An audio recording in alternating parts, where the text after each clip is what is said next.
दोस्तों नमस्कार, hello friends, कैसे हैं आप सब लोग। मैं आप लोगों के सामने एक बार फिर पंडित ब्रजभूषण शर्मा। दोस्तों ज्योतिष की कड़ी में मैं एक ना एक कड़ी डेली बनाने का प्रयास करता हूँ। आज मैं आपको वैदिक ज्योतिष के बारे में कुछ ऐसी बातें बताने जा रहा हूँ जो सत्य साबित होती है। दोस्तों मैं कुछ आपको ऐसे बता रहा हूँ, सूत्र बता रहा हूँ, चाहे वो लगन कोई सा भी हो, ऊंच हो नीच हो, उससे कोई प्रभाव नहीं पड़ता। अगर वो ग्रह वहां बैठा है तो उसके जैसा नेचर उसे पाया जाता है। दोस्तों लिखित तो मैंने 11 हैं, लेकिन मैं ज्यादा ही बता दूं तो आप परेशानी मत माने, उस सब बातों को ग्रहण करने का प्रयास करना। आज मैं युक्तियों के बारे में कुछ विशेष चर्चा करना चाह रहा हूं। हमारे 9 ग्रह होते हैं। अब ये हमारे लोशो ग्रेड है, इसमें भी कुछ युक्ति बताता हूँ, मैं वैदिक में भी कुछ युक्ति बताता हूँ, और कुछ युक्ति मैंने लिखी है इसके बारे में बताता हूँ, क्योंकि युक्ति से हमें कुंडली को एनालिसिस करने में आसानी हो जाती है। दोस्तों मैं आपको बताना चाहता हूँ, ये south east, south west, east west, north east, north west.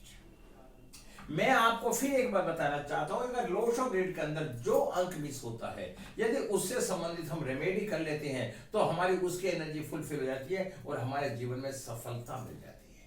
मैं आपको न्यूमरोलॉजी के अंदर बताना चाहता हूं, यदि किसी व्यक्ति का 5 नंबर मिस है, ऐसा व्यक्ति कंफ्यूज रहेगा, निर्णय नहीं ले पाएगा, पेट खराब होएगा, कॉन्फिडेंस लेवल उसका वीक हो जाएगा, काम को बीच में ही छोड़ देगा। आप अपनी डेट ऑफ बर्थ उठाएं। जब आप मेरे वीडियो को देखें, जैसे लोग को विचार आते हैं, काफी लोग देखते हैं, उनकी चर्चा होती है, तो आप कम से कम आप पहले कुंडली को बनाएं। आप आपकी जो भी डेट ऑफ बर्थ है, मूल्यांक और भाग्यांक लग के इसी एंगल से आप अपना चार्ट बना लें और उसमें देखें। अगर आपका 5 नंबर मिस है तो आप सक्सेस नहीं हो पाएंगे। अगर 5 नंबर मिस है तो आपको कभी किसी को तगादे पे उधार नहीं देना, क्योंकि हो सकता है कि वो पैसा आपके पास वापस ना आए। अगर किसी के पास 4 नंबर नहीं है तो उसके पास धन नहीं रुक पाएगा, उसके संतान पुत्र होने में परेशानी आएगी। अगर किसी के पास 2 नंबर नहीं है तो ऐसा व्यक्ति कंफ्यूज रहेगा, वो जल्दबाजी करेगा हर काम के पीछे। अगर किसी के पास 3 नंबर नहीं है तो उसे परिवार का सहयोग नहीं मिल पाएगा और उसे दमे की बीमारी होगी। अगर 8 नंबर नहीं है किसी के पास तो उसे ईगो होगी। अगर 6 नंबर नहीं है तो पति पत्नी का सुख नहीं मिल पाएगा। और यदि अगर 7 नंबर नहीं है तो जिद्दी स्वभाव का व्यक्ति होगा। दोस्तों मैंने आपको न्यूमरोलॉजी के बारे में एक छोटी सी बात बताई। 4, 5, 6 नंबर किसी के पास नहीं है, शंकालु प्रवृत्ति का होगा और उस पे काल सर्प दोष हो सकता है। उसके बाद हम 852 की बात करते हैं, अगर नहीं है तो उसका अर्थ एलिमेंट कमजोर होगा, उसकी प्रॉपर्टी नहीं बन पाएगी और उसे उसमें परेशानी का सामना करना पड़ेगा और किराए के मकान।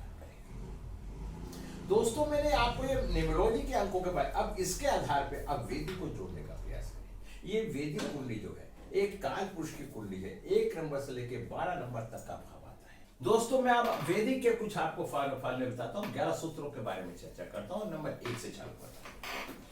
दोस्तों अगर हमारे पास ये हमारी वैदिक कुंडली है, काल पुरुष की कुंडली है, 1 नंबर मंगल का, 2 शुक्र का, 3 बुध का, 4 चंद्रमा का, 5 सूर्य का, 6 बुध का, 7 शुक्र का, 8 मंगल का, 9 बृहस्पति का, 10 शनि का, 11 शनि का, 12 बृहस्पति का। ये हमारी कालपुरुष की कुंडली है।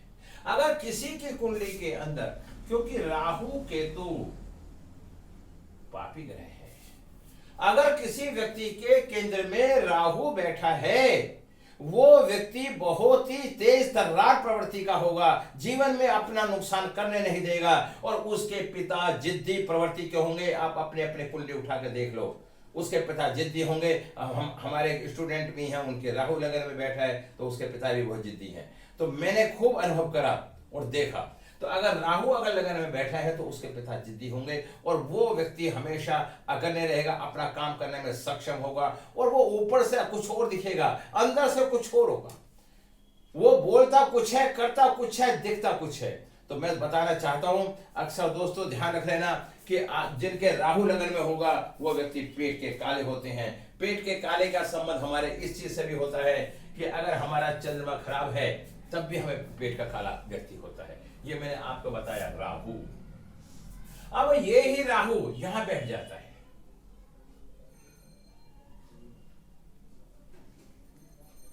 ये राहु बैठ जाता है। ऐसा व्यक्ति बुद्धि का बहुत तेज होगा, उड़ते पंछी के पर गिन लेगा, लगन कोई सा भी हो। और ऐसे व्यक्ति के एबॉर्शन होने की संभावना भी होगी। और ऐसे व्यक्ति की एजुकेशन, पढ़ेगा तो वो कुछ और लेकिन उसका जॉब लगेगा कहीं कुछ और। तो राहु जहां बैठता है वह बुद्धि को भ्रमित कर देता है, इस बात का ध्यान रखना। अब मैं बताता हूं। अब बात आती है चंद्रमा की। बेकार है ना।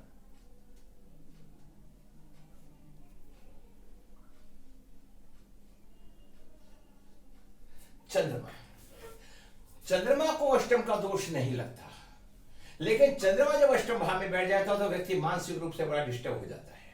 लेकिन चंद्रमा वाला व्यक्ति अगर चंद्रमा यहां पे बैठ जाता है तो ऐसा व्यक्ति भी उसकी मानसिक स्थिति डिस्टर्ब रहती है, और वो कहीं का कहीं आदमी सोचता तो कुछ है रोजगार करने की, प्लानिंग तो कुछ और बनाता है, लेकिन जब वो सही निर्णय पहुंचता है तो काम उसका कुछ और हो जाता है। तो ये भी मैं आपको बता के हटता हूं।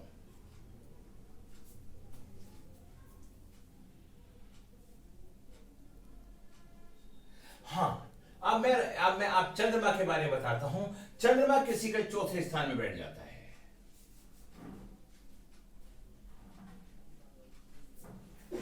दोस्तों, आप लोगों ने सुना होगा कि बच्चा मां की मानता है, मां का लाडला है। शादी होने के बाद लड़की कहती है मां की इच्छा के बिना कुछ कार्य करता ही नहीं। बहरहाल उनके परिवार में एक विवाद हो जाता है।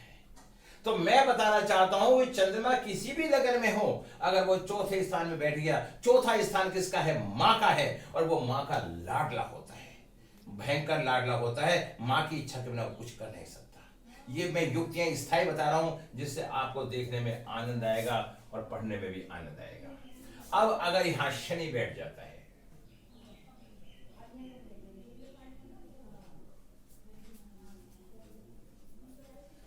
शनि चौथे स्थान में बैठ के व्यक्ति को उदासीन बना देता है।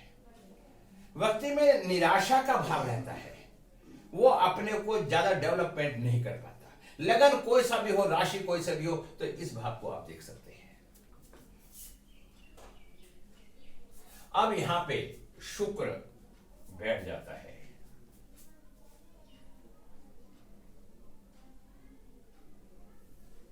शुक्र अष्टम स्थान में।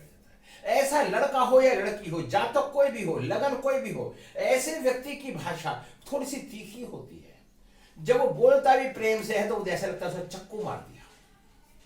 दोस्तों, ये ग्रहों का योग है, इसे आप खत्म नहीं कर सकते।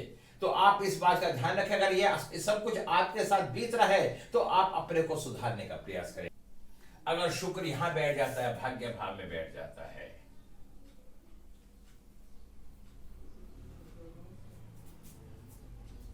ऐसा व्यक्ति परफ्यूम रखने का शौकीन होता है। वो कहीं भी जाएगा परफ्यूम लेके आएगा।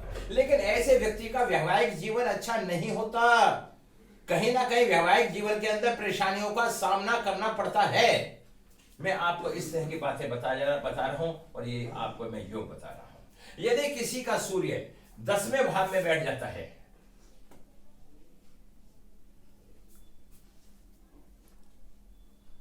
दोस्तों, व्यापार तो सबके चलते हैं।